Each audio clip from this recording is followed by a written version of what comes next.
Nirmal municipal పారిశుధ్య కార్మికుల pending వేతనాలు చెల్లించాలని కోరుతూ చేపట్టిన ఆందోళన రెండో రోజుకు చేరుకుంది. మంగళవారం గాంధీ పార్కులో సమావేశం ఏర్పాటు చేశారు. వారు మాట్లాడుతూ గత 4 నెలలుగా పారిశుధ్య కార్మికులకు వేతనాలు చెల్లించకపోవడంతో కుటుంబ పోషణ భారంగా మారిందని ఆవేదన వ్యక్తం చేశారు.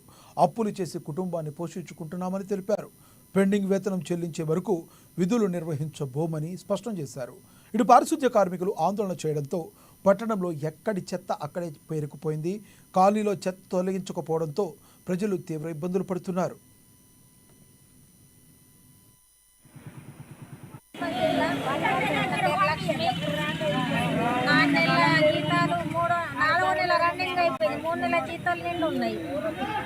జీతాలు ఇయ్యక 2 రోజుల నుంచి మేము ఇక్కడ ధర్నా చేస్తున్నాము.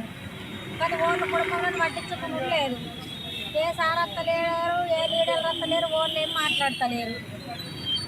మాకు బడిళ్ళల్లో ఫీజులు కట్టక పిల్లలతో ఇబ్బందులు అవుతున్నాయి. పిల్లలకు ఫీజులు కట్టక ఇళ్ళ కొట్టిండు. బడిళ్ళకి ఇళ్ళకు దేవుడు పెన్నులు ఏం లేక మా పిల్లలు కూడా ఏడుచుకుంటూ ఇంటికి వచ్చేసిండ్రు. కరెంటు బిల్లు కట్టక సుగా జీతాలు ఇయ్యక కరెంటు వీకేసిండ్రు. 3 నెలల సంది ఇళ్ళ కిరాయిలు కట్టక ఇళ్ళకి కూడా వెళ్ళిపోమ్మంటున్నారు మమ్మల్ని. ఒకటే జీతం వేస్తాని మాట ఇచ్చిండు సారు. మాట ఇచ్చి ఒక జీతం వేస్తే 3 నెలల సంది ఇల్లు కిరాయి ఏం కట్టాలా? మేమేంది